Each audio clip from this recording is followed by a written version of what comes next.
Welcome to the second session of topic number 2, kinematics. And the subtopics are head to tail rule, resolution of forces into perpendicular components, magnitude and direction of force from its perpendicular components, graphical analysis of motion.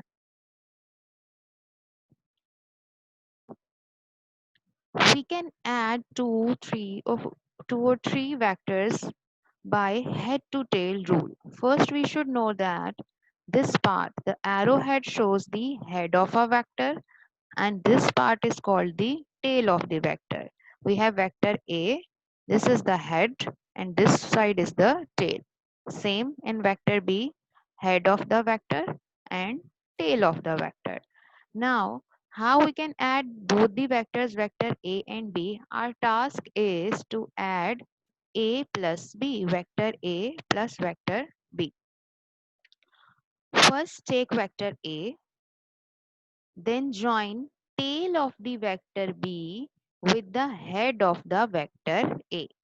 Simple rule, the head of the first vector will join with the tail of the second vector. We can add both the vectors by head to tail rule, and head to tail rule is head of the first vector, head of first vector will be joined with the tail of the second vector.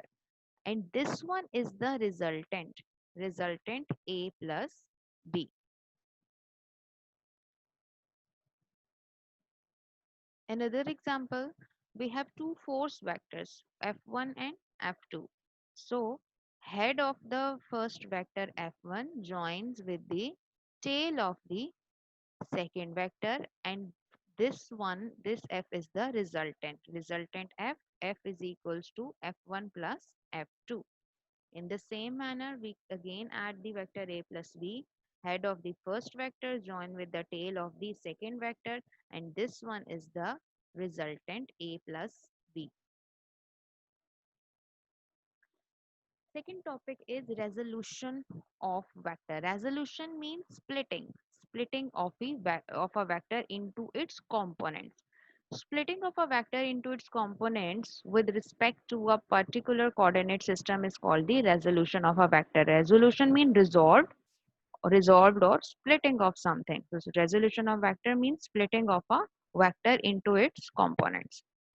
Have a look on the graph. We have both the x-axis, y-axis, and vector A is drawn from the origin. This one is the vector A. Consider a vector A making an angle theta with the positive x-axis. This one is the vector A which is making an angle theta with the positive x-axis as shown in the figure, and y-axis respectively. It makes an angle theta with both the axes. We have drawn the vector A from the origin, so it makes an angle with x-axis and with y-axis. Here OQ is equals to AX. Okay, this one is the vector A. We draw two perpendiculars. Two, you can easily see these dotted lines from the head of the vector A, one perpendicular, second perpendicular. We have to draw two perpendiculars, one to the x-axis and the other one to the y-axis. So this one is the rectangular component, x component. So because we have the vector A, so we can name it as AX, and the perpendicular which drawn to the y-axis, this becomes the y component of vector A, and we can represent it as AY.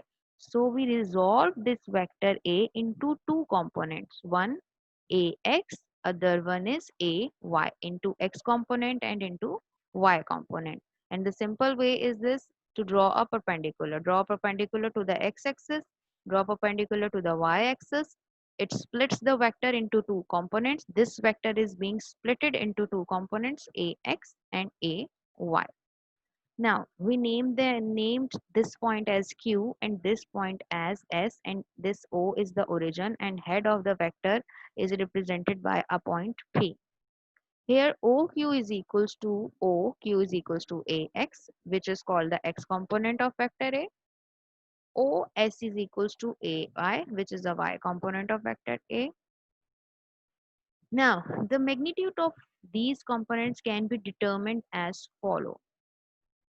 Now our task is to find the magnitude of these components. First, in task 1, we split this vector A into two components, AX and AY, by draw a perpendicular. Second task is to find out the magnitude of these components. Now, first for the X component in triangle OPQ. Now consider triangle OPQ. Consider only this triangle. Cos theta. Formula of cos theta equals to base over hypotenuse. Base means base is the adjacent side of the angle. This is our angle. So the adjacent side is called the base OQ.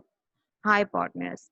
Hypotenuse is always the opposite side of the angle. We have the angle theta. The opposite side is OP. So OP is the hypotenuse. So cos theta equal to base over hypotenuse. Base is the adjacent side of angle. So base is OQ. Hypotenuse is the opposite side of the angle. It is PQ. So cos theta is equals to OQ over OP.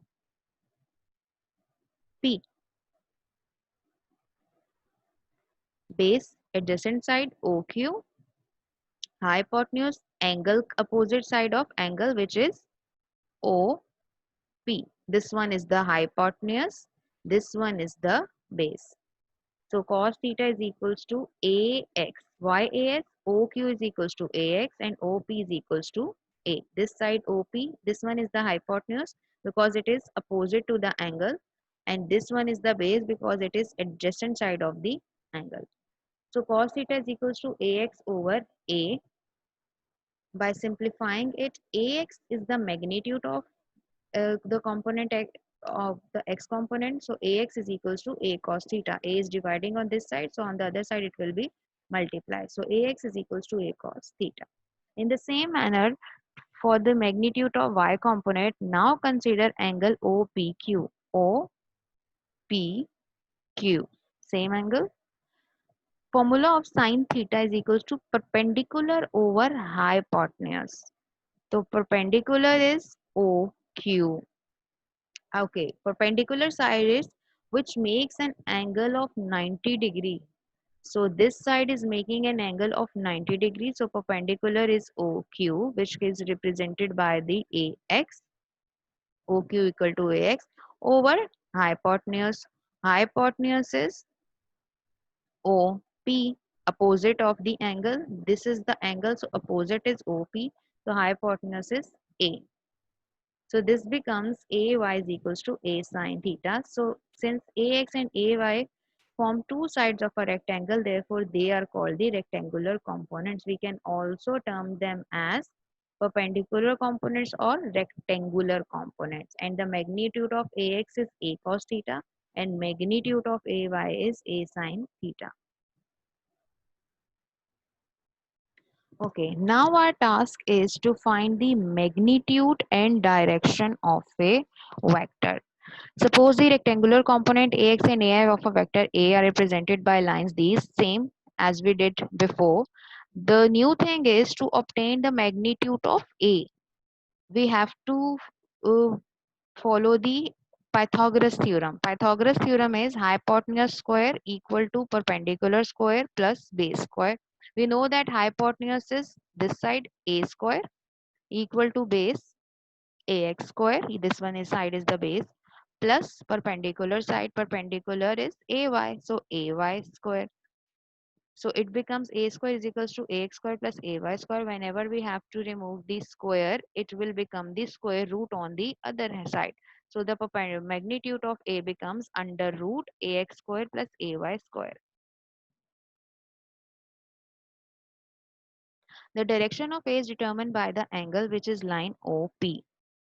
OP, we have the angle with this side OP. So formula of tan theta is equals to perpendicular over base. Perpendicular is AY and base is AX. So it becomes theta is equals to tan inverse AY over AX. So here magnitude of A is under root ax square plus ay square. This is the general formula. We will use it for all the vectors.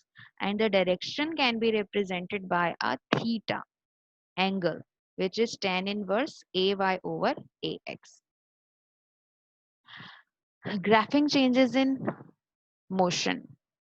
How we can determine a body is in state of rest or in motion or accelerating or decelerating by just saying its graph.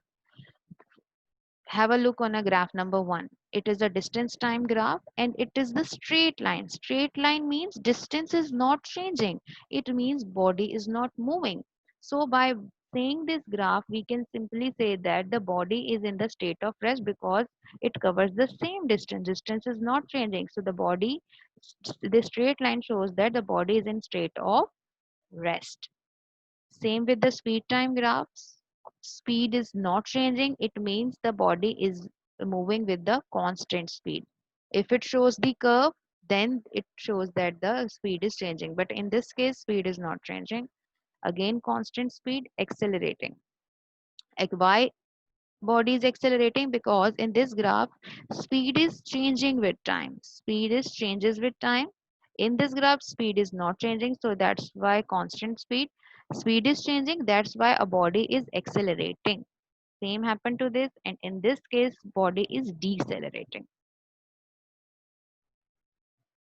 Distance time graph, straight line again. The object is not moving because the distance is not increasing or decreasing as the time passes. So this graph shows that the constant speed and also it shows that the body is not moving in the state of rest. Constant velocity. Okay, why constant velocity? Because the distance is changing, but it covers equal distance in equal interval of time. This straight line shows that body covers equal distance in equal interval of time. That's why the velocity is constant. Distance is not changing, zero velocity, again zero velocity. This curve shows that the body does not covers equal distance. That's why it is accelerating. This one is decelerating. Distance time graph. Straight line means uniform speed because the body covers equal distance in equal interval of time. The body does not covers equal distance in equal interval of time. That's why it is the non-uniform speed. Again, the same graph, distance and time. Okay. Straight line shows that the body is at rest. This line shows that body is constant speed. Curve shows body is accelerating. Downward curve shows decelerating. Distance time graph summary, straight line, distance and time, uniform speed. Curve line means non-uniform speed. Straight line means the distance is not changing, the object is stationary. Thank you so much.